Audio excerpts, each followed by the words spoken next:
साथ आकांक्षा पारी। खबरों की शुरुआत से पहले एक नजर हेडलाइंस।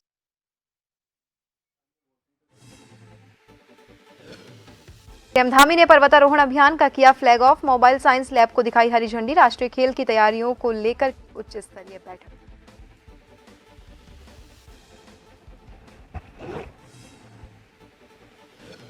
उत्तराखंड की 9 जिलों में भारी बारिश की चेतावनी। पहाड़ों पर जनजीवन अस्त व्यस्त। उफान पर नदियां। सीएम ने डीएम को हाई अलर्ट पर रहने के दिए निर्देश।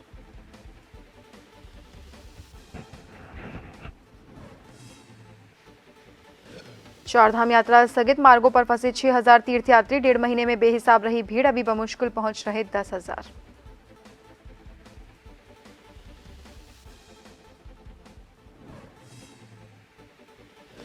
राजभवन में परिवार मिलन कार्यक्रम। राज्यपाल ने सुनी अधिकारियों और कर्मचारियों की समस्याएं। जल्द समाधान के दिए निर्देश।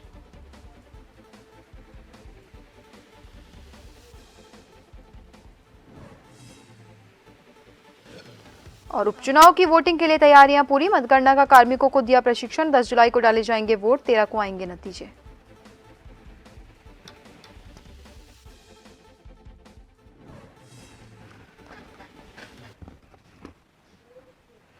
और अब खबरें विस्तार से। मुख्यमंत्री पुष्कर सिंह धामी ने नेहरू पर्वतारोहण संस्थान की ओर से जनपद चमोली में स्थित माणा पास क्षेत्र में 11 अनाम और अनारोहित पर्वत शिखरों के पर्वतारोहण अभियान का मुख्यमंत्री कैंप कार्यालय से फ्लैग ऑफ किया। यह अभियान 15 अगस्त 2024 तक आयोजित किया जाएगा। इसका उद्देश्य पर्वतारोहण के क्षेत्र में नए आयाम स्थापित करना और द्रौपदी का डांडा पर्वत शिखर पर विगत वर्ष हुए प्राकृतिक आपदा में एडवांस माउंटेनियरिंग कोर्स के उत्तराखंड राज्य के उन बहादुर पर्वतारोहियों के प्रति श्रद्धांजलि भी अर्पित करना है जिन्होंने इस प्राकृतिक आपदा में अपने प्राण गंवाए थे।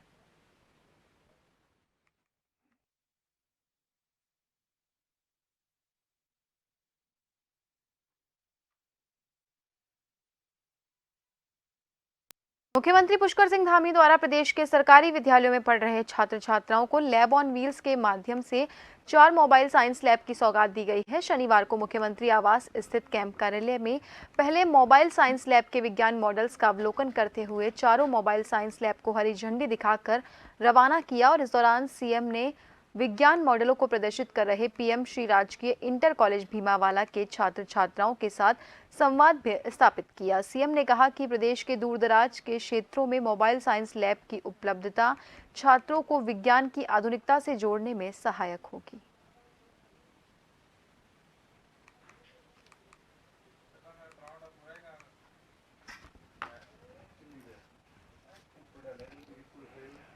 उत्तराखंड में प्रस्तावित 38वें राष्ट्रीय खेल की तैयारियों को लेकर मुख्यमंत्री कैंप कार्यालय में मुख्यमंत्री की अध्यक्षता में उच्च स्तरीय बैठक आयोजित की गई। मुख्यमंत्री ने बैठक में अधिकारियों को निर्देश दिए कि राष्ट्रीय खेलों की सभी तैयारियां सितंबर तक पूरी करते हुए इस आयोजन को 2024 में कराने के लिए भारतीय ओलंपिक संघ से अनुमति की प्रक्रिया जल्द पूरी की जाए। इसके साथ ही उन्होंने कहा कि उत्तराखंड में आयोजित होने वाले राष्ट्रीय खेलों के आयोजन से राज्य को खेल, साहसिक पर्यटन और अपनी सांस्कृतिक विरासत को राष्ट्रीय स्तर पर और ज्यादा पहचान दिलाने का सुनहरा अवसर होगा। ये सुनिश्चित किया जाए कि देश भर से आने वाले खिलाड़ी और खेल गतिविधियों से जुड़े लोग देवभूमि उत्तराखंड से अच्छा संदेश लेकर जाए। वहीं खेल मंत्री रेखा आर्य का कहना है कि राष्ट्रीय खेलों को लेकर विभाग द्वारा तैयारियां पूरी की जा चुकी हैं।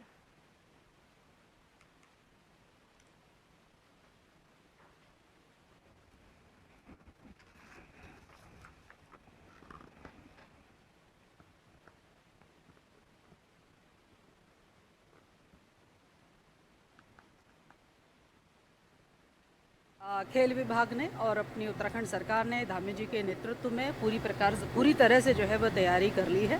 खेल अवस्थापनाएं जितने 34 गेम्स जो मैंडेटरी होते हैं उसकी अवस्थापनाएं पूर्णतः जो है विभाग ने बना ली है और उसकी पूरी तैयारी कर ली है, जिसके निमित्त एक रिपोर्ट कार्ड जो है मैं केंद्रीय मंत्री खेल मंत्री मनसुख मंडाविया जी से मुलाकात करते हुए उनको दे भी आई हूँ और उनसे इस बात का आग्रह करा है कि शीघ्र जो है 2024 के 38वें राष्ट्रीय खेलों की मेजबानी का जो सौभाग्य उनके द्वारा राज्य सरकार को प्राप्त हुआ है तो उसका तिथि अथवा महीना जो है वो जल्दी से आयोग घोषित करे।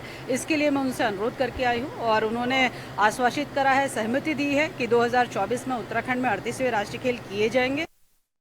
मुख्यमंत्री पुष्कर सिंह धामी ने शनिवार को मुख्यमंत्री आवास में उच्च स्तरीय बैठक में अधिकारियों को निर्देश मानसून सीजन में आपदा प्रबंधन के दृष्टिगत 24 घंटे अलर्ट मोड पर रहे। शासन के वरिष्ठ अधिकारी जिलाधिकारियों से निरंतर समन्वय बना के रखे। वर्षाकाल के दृष्टिगत पर्वतीय जनपदों में सभी आवश्यक सुविधाएं, खाद्यान्न, दवाइयां और अन्य राहत सामग्री पर्याप्त मात्रा में रखी जाए। मुख्यमंत्री ने गढ़वाल कमिश्नर विनय शंकर पांडेय और वर्चुअल माध्यम से जुड़े कुमाऊं कमिश्नर दीपक रावत से बारिश और सड़कों की स्थिति के बारे में जानकारी ली। सीएम ने दोनों आयुक्तों को निर्देश दिए कि वो अपने मंडलों में सड़कों, पेयजल, विद्युत नालों की सफाई आदि व्यवस्थाओं की नियमित समीक्षा करें।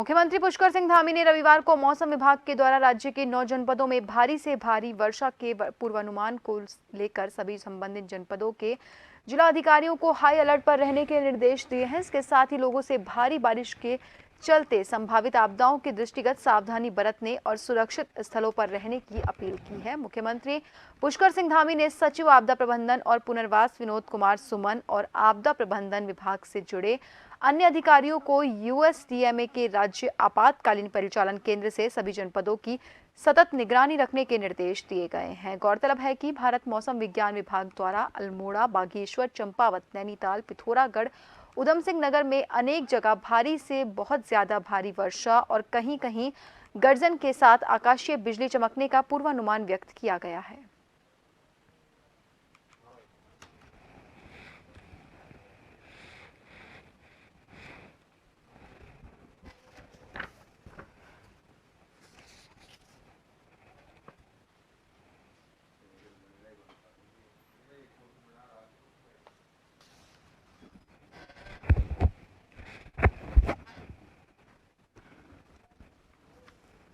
और इस खबर पर ज्यादा जानकारी के लिए हमारे सहयोगी हिमांशु बरमोला सीधा हमारे साथ फोन लाइन पर जुड़ चुके हैं। हिमांशु, आईएमडी ने 9 जिलों में बारिश को लेकर अलर्ट जारी किया है, तो वहीं सीएम ने भी डीएम से अलर्ट रहने के साथ साथ लोगों से भी सुरक्षा बरतने की अपील की है। तो क्या कुछ तैयारियां प्रशासन की ओर से की जा रही है, क्योंकि अक्सर जब प्रदेश में बारिश के हालात होते हैं तो आपदा आने का खतरा भी वहां पर बढ़ जाता है। इसी के तहत जो है प्रशासन ने पहले से ही जो है तैयारियां शुरू कर दी थी। और अगर आज की बात कर ली जाए तो आज जो है आईएमडी की तरफ से और इसके साथ ही मौसम विभाग की तरफ से भारी बारिश की चेतावनी उत्तराखंड के 9 जिलों में दी गई है। इसके साथ ही साथ जो बाकी के 4 अन्य जिले हैं वहां पर हल्की मध्यम बारिश रखी गई है। लेकिन अगर राजधानी देहरादून की बात की जाए तो राजधानी देहरादून में अभी जो है बादल जो है छाए हुए हैं। हालांकि बारिश अभी नहीं हो रही है, लेकिन बारिश का मौसम पूरा बना हुआ है। इसी के साथ ही साथ क्योंकि कल ही मुख्यमंत्री पुष्कर सिंह धामी ने एक बैठक ली और उस बैठक में जो है आपदा प्रबंधन के जो दृष्टिगत अधिकारी हैं उनको 24 घंटे अलर्ट मोड पर रहने के लिए कहा गया है। इसके साथ ही साथ उन्होंने कुमाऊं कमिश्नर और गढ़वाल कमिश्नर के साथ उन्होंने एक वर्चुअल बैठक भी की। और वर्चुअल बैठक में यानी कि जो कुमाऊं मंडल है और दोनों मंडल है उनसे जानकारी ली कि वर्तमान स्थिति वहां पर क्या है, बारिश के कारण कितना नुकसान हुआ है, कितने सड़कें वर्तमान में बंद है। तो तमाम तरीके की तैयारियां जो है शासन प्रशासन अपनी ओर से लगातार कर रहा है। इसके साथ ही साथ जिलाधिकारियों को भी 24 घंटे जो है अलर्ट पर रहने के निर्देश दिए हैं। इसके साथ ही जो मौसम संबंधी जितनी भी गतिविधियां हैं, मौसम विभाग की चेतावनी का जो आधार बनाया गया है उसमें स्कूलों को खोलने और बंद करने का निर्णय भी जिलाधिकारियों को दिया गया है। किस जिले में स्कूल खुलनी है, अगर हैवी रेन है तो वहां पर अगर मौसम खराब है तो इस वजह से अगर स्कूल बंद करनी है तो वो भी निर्णय अब जिलाधिकारी को लेना है। और साथ ही साथ क्योंकि कल जिस तरीके से उत्तराखंड में बारिश हुई और उसके बाद जो भूस्खलन की खबरें सामने आने लगी, कई जगह पर पुल भी टूटे और आवाजाही के जो रास्ते थे वो बंद भी हुए हैं। तो मुख्यमंत्री ने साफ तौर पर कहा है कि ये भी सुनिश्चित किया जाना चाहिए कि जो गांव के लोग हैं, जो दूर ग्रामीण के इलाके हैं, दुर्गम स्थल है, तो वहां पर किसी भी तरह की आवाजाही प्रभावित ना हो, क्योंकि वो एक ऐसे रिमोट एरिया होते हैं जहां पर तुरंत पहुंच पाना बहुत मुश्किल होता है। तो ऐसे में पूरी तैयारियां पहले से ही करने के निर्देश मुख्यमंत्री की ओर से दे दिए गए हैं, क्योंकि अभी भी तकरीबन 15 से 20 दिन लगातार उत्तराखंड में बारिश रहने वाली है। अगस्त माह में हो सकता है कि थोड़ा हल्की बारिश हो, लेकिन अभी लगातार बारिश जारी रहने के आसार हैं। जी आकांक्षा। जी, वहीं बात करें अगर हाईवेज वगैरह की या फिर रोड की, तो अक्सर ऐसा देखा जाता है कि मलबा आने से मार्ग अवरुद्ध हो जाते हैं। तो इनको लेकर क्या कुछ तैयारियां प्रशासन की ओर से की गई हैं ताकि कोई मार्ग अवरुद्ध ना हो?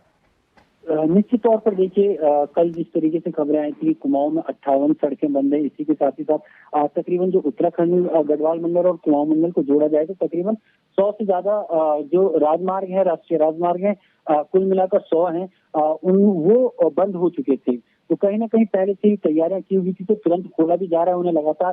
हालांकि लगातार बारिश होने की वजह से वो बंद भी हो रहे हैं। तो ऐसे में पहले से ही जो पुलिस प्रशासन की टीम है वो मौके पर तैनात है। जो स्पॉट चिन्हित पहले ही कर दिए गए थे, पुलिस को वहां पर तैनात कर दिया गया था। इसके साथ ही साथ जो पीडब्ल्यूडी विभाग है उसने जो है अपने मार्गों पर, चाहे राष्ट्रीय राजमार्ग की बात कर लीजिए या राज्य स्तरीय मार्ग की बात कर लीजिए या जिला स्तरीय मार्ग की बात कर लें, तो कहीं ना कहीं वहां पर पहले से ही जो स्पॉट चिन्हित थी, जहां पर पहले से डर था कि यहाँ पर भूस्खलन हो सकता है, तो वहां पर पहले से जेसीबी तैनात कर दी गई थी। तो इसी के तहत जिस तरीके से उत्तराखंड में चार धाम यात्रा चल रही है, तो चार धाम यात्रा के तहत जो बद्रीनाथ हाईवे की हम बात कर रहे हैं, राष्ट्रीय राजमार्ग की, वहां पर लगातार वो जो आवागमन है वो बंद हो रहा है।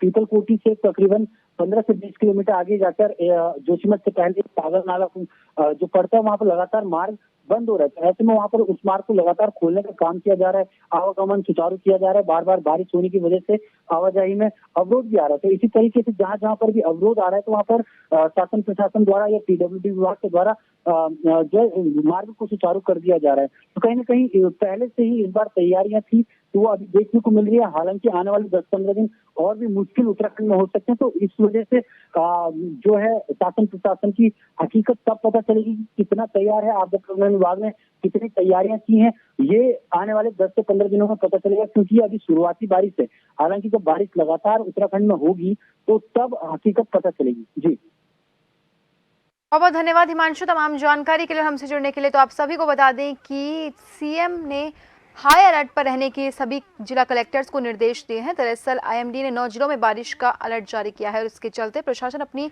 पूरी तैयारियों में जुट गया है ताकि आगे आने वाले मौसम के हिसाब से लोगों को परेशानियों का सामना न करना पड़े।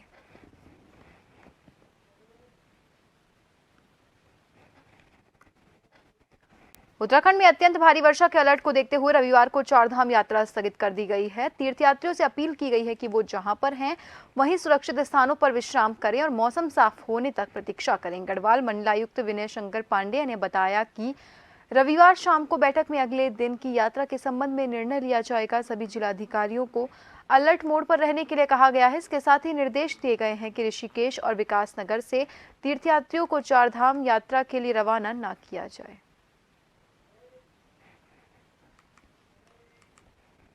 पहाड़ों में आजकल लगातार मानसून बरसात लोगों के लिए मुश्किल पैदा कर रही है। लगातार कुछ जबरदस्त बारिश से ग्रामीण इलाकों का जनजीवन पर काफी असर पड़ चुका है। आपको बता दें, जोशीमठ ब्लॉक के अंतर्गत आने वाले लामबगड़ खिरो गांव तक जाने वाला मुख्य पैदल आवाजाही करने वाला रास्ता देर रात हुई बरसात के चलते नदी में तब्दील हो गया, जिसके चलते लामबगड़ खिरो गांव का संपर्क पूरी तरह से कट चुका है। वहीं जानकारी के मुताबिक फिलहाल लामबगड़ खिरो गांव में 10 से 12 परिवार रहा करते थे, जिनमें से करीब 15-20 लोग मुख्य रास्ता नदी में समा जाने के चलते गाँव में ही फंस चुके हैं।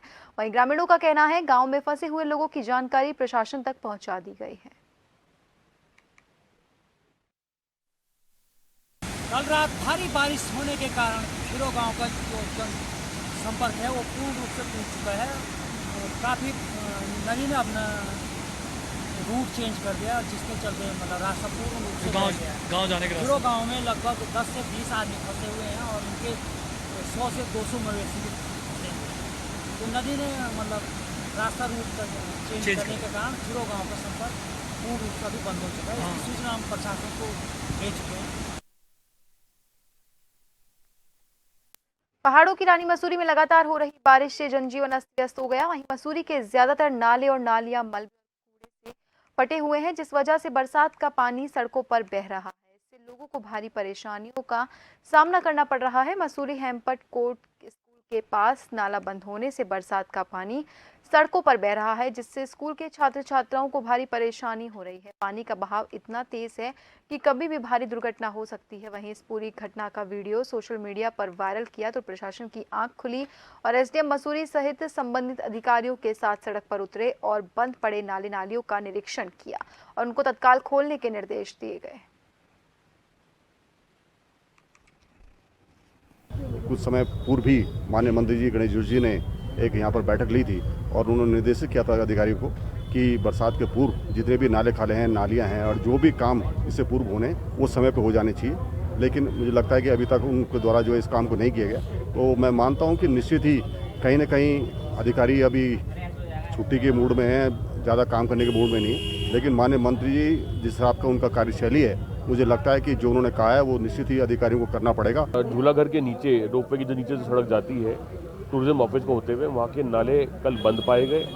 उन नालों में कचरा निर्माण सामग्री भरी हुई थी, जिस कारण उस पानी को ऊपर रोड के ऊपर बहना पड़ा और जब पानी बहा तो लोगों पे उसकी बौछार आई, दुकानदारों पे बौछार आई, जिसका सबने आपत्ति करी। साथ में हैम्पटन कोर्ट स्कूल तक जो ये नाला बंद रहा तो पूर्ण रूप से हैम्पटन कोर्ट के बच्चे बारिश में भीग गए और उनकी जान को खतरा भी रहा। ऐसे में हमने कल प्रशासन से निवेदन किया था और इस निवेदन पे आज सुबह से कार्रवाई चल रही है। सेडिमेंट लोड काफ़ी ज़्यादा है नाले में। आज भी यहाँ पे भी सफाई हो रही है। हैम्पटन कोर्ट की जो रोड है इस पर भी कंप्लेंट भी आई थी और उस पर त्वरित कार्रवाई जो है करी जा रही है नगर पालिका के द्वारा। हमारा मैन एंड मशीनरी दोनों यहाँ पर हैं और पूरा नाले की सफाई की जा रही है। जो एक्सेस लोड है सेडिमेंट का उसको हटाया जा रहा है और इसी द्वारा जहाँ भी लोगों ने जो मलबा जो है, अगर कहीं से भी अपना मलबा उनका प्राइवेट जो कंस्ट्रक्शन एंड डिमोलिशन वेस्ट होता है, सीएनडी वेस्ट, वो हमारे अगर नालों को ब्लॉक ब्लॉक के अंतर्गत आने वाला पगनो गांव पिछले साल अगस्त महीने से लगातार भूकंप और दरारों का दंश झेल रहा है। आपको बता दें आज भी लगातार गांव के ठीक ऊपर से एक पहाड़ी से आ रहा जबरदस्त मलबा गांव के निकट पहुंच रहा है। जो भारी मलबा ग्रामीणों के घरों के भीतर पहुंच रहा है, जिसके तफरी का माहौल बना हुआ है। बड़ी बात तो यह है कि देर रात भी भारी बरसात के चलते पगनो गांव के आपदा पीड़ित परिवार पूरी रात भर सो नहीं पाए। पीड़ित परिवारों का कहना है भारी मलबे के साथ पत्थर के बड़े बड़े बोल्डर भी गांव के निकट पहुंच रहे थे, जिसकी वजह से उन्हें काफी डर महसूस हो रहा था। ग्रामीणों का कहना है भारी मलबे के साथ सांप बिच्छू भी बहकर आ रहे हैं, जो कि एक अलग सा खतरा बना हुआ है।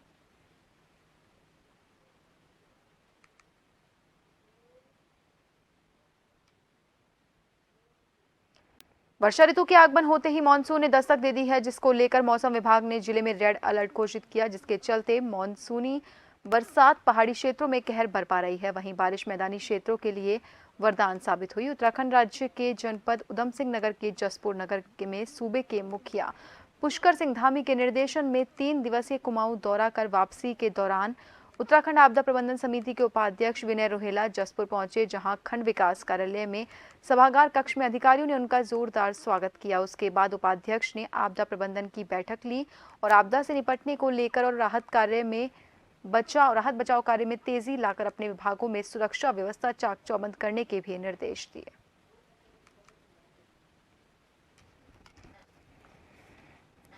तहसील जसपुर की बैठक हुई है, जिसमें समस्त अधिकारियों ने भाग लिया और समस्त क्षेत्र के लोगों ने, प्रमुख लोगों ने आकर अपनी समस्याओं को बताया। इस प्रकार से आपदा प्रबंधन में जैसे भराव की समस्या है, स्वास्थ्य विभाग के अंतर्गत जो आपदा के बाद अनेकों समस्या आती है, रोग बढ़ जाते हैं, उनके रोगों के निराकरण की समस्या है। इस प्रकार से बिजली विद्युत विभाग की समस्या है, ट्रांसफार्मर व्यवस्थित रूप से रहे और जो सड़कों पर मलबा गिर जाता है, क्षतिग्रस्त मकान है, क्षतिग्रस्त विद्यालय है, इस पर अनेकों चर्चा है, पशु हानि है, जन हानि है, इन सब समस्याओं पे विभाग जो है चाक चौबंद रहे। इसी क्रम में माननीय मुख्यमंत्री द्वारा लगातार समीक्षा बैठक की जा रही है। खबर जोशीमठ से है, जहां राष्ट्रीय राजमार्ग बद्रीनाथ विष्णुप्रयाग के पास में पहाड़ियों से भारी मलबा आने के चलते मार्ग अवरुद्ध हो गया। दोनों तरफ वाहनों की लंबी कतार लग गई। संबंधित विभाग की मशीन सड़क खोलने में जुटी।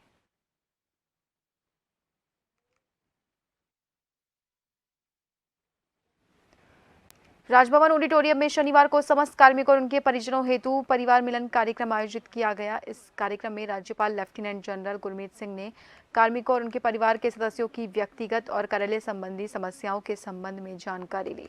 इस दौरान उपस्थित कई सदस्यों द्वारा राज्यपाल को अपनी व्यक्तिगत और कार्यालयीय समस्याओं से अवगत कराया गया। राज्यपाल द्वारा उन समस्याओं के निदान का आश्वासन देते हुए उन समस्याओं, शिकायतों और सुझावों पर अमल करने का आश्वासन दिया गया। राज्यपाल ने उपस्थित सदस्यों को संबोधित करते हुए कहा कि राजभवन में कार्य करने वाले सभी अधिकारी और कर्मचारी एक परिवार के रूप में हैं। उन्होंने कहा, परिवार के किसी भी सदस्य की समस्या मेरी समस्या है, जिसका निदान करना मेरी प्राथमिकताओं में रहेगा।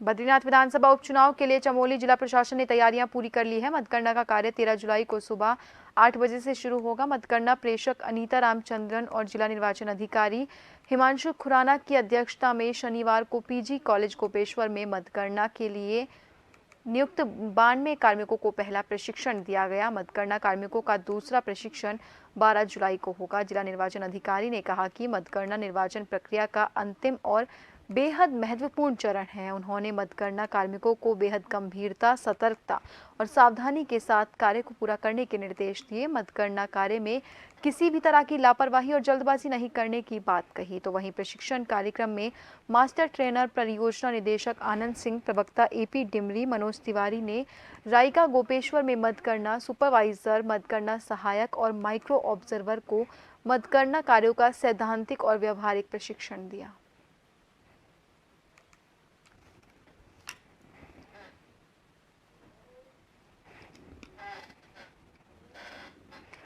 1 जुलाई से देश में नया कानून लागू हो गया है, जिसके क्रम में रामनगर कोतवाली में शनिवार को भारतीय न्याय संहिता के तहत चोरी का एक मामला रामनगर कोतवाली पुलिस में दर्ज हुआ, जहां चोरी करते हुए चोर को गिरफ्तार कर उसे कोर्ट में पेश करने की कार्रवाई की। घटना के संबंध में जानकारी देते हुए कोतवाली के वरिष्ठ उप निरीक्षक मोहम्मद यूनुस ने बताया कि 4 जुलाई को नदीम अंसारी के द्वारा न्यू फ्रेंड्स कॉलोनी तेलीपुरा में स्थित अपने नए घर में ताला तोड़कर लैपटॉप, स्पीकर और वाईफाई चोरी करने के संबंध में तहरीर सौंपी गई थी। पुलिस ने अभियोग पंजीकृत किया था, जिसमें पुलिस ने घटना का खुलासा करते हुए आरोपी को अरेस्ट किया।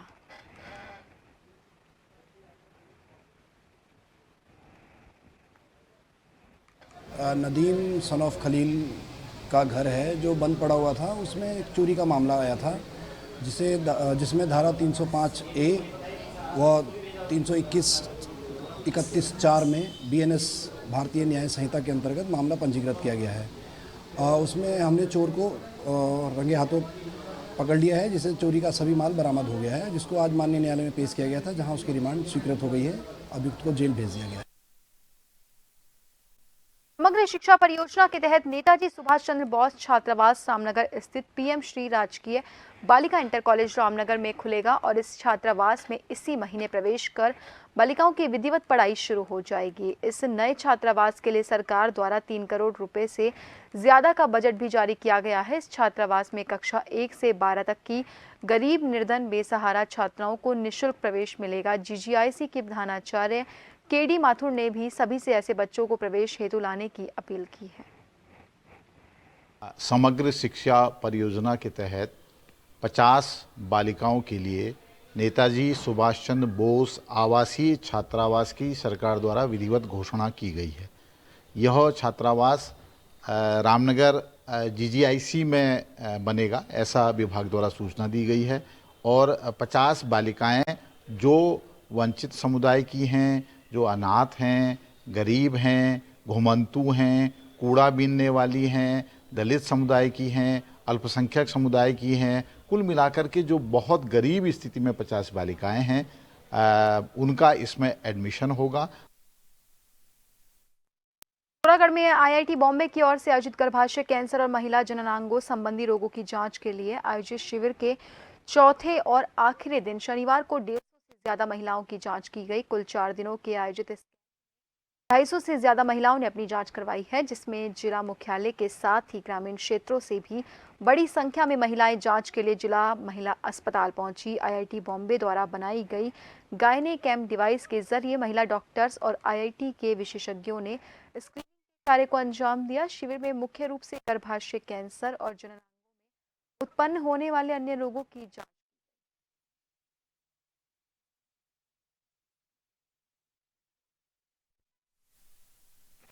में सर्विकल कैंसर पाया जाता है और वो बहुत ही लेट डिटेक्ट होता है। इस वजह से बाद में जान बचाना बहुत मुश्किल हो जाता है। इसको देखते हुए Tata centre for technology and design और IIT बॉम्बे ने एक डिवाइस बनाया है जो कि नॉन इन्वेसिव है, मतलब उसको इंसर्ट नहीं करना पड़ता है या कोई स्वैब नहीं लेना पड़ता है, सिर्फ फ़ोटो खींच के वो अर्ली डिटेक्शन हो जाता है कि इसमें कोई सर्विस में कोई एबनॉर्मेलिटी तो नहीं है। तो इसके लिए जिला अस्पताल ने IIT बॉम्बे और Tata centre for technology and design के सहयोग से इस तरह से यहाँ पे कैंप आयोजित किया है, जिसमें महिलाओं का अर्ली डिटेक्शन किया जा रहा है। पिछले एक कैंप 3 दिन से चल रहा है।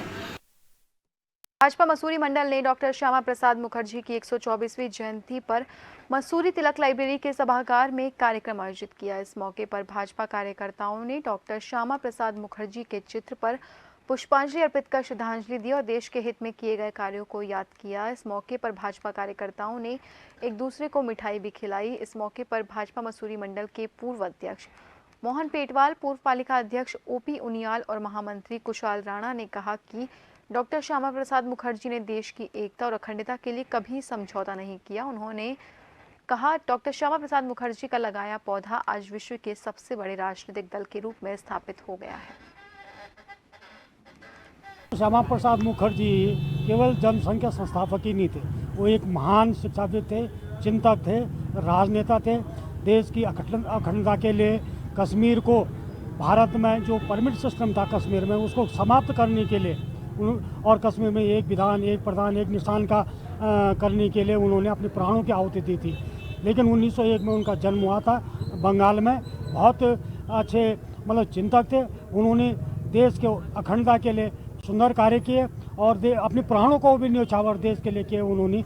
और जनसंघ की स्थापना कर उन्होंने 1953 में उन्होंने अपने प्राण त्याग दिए थे। और फिलहाल के लिए बुलेटिन में इतना ही। बने रहिए जन टीवी के साथ। नमस्कार।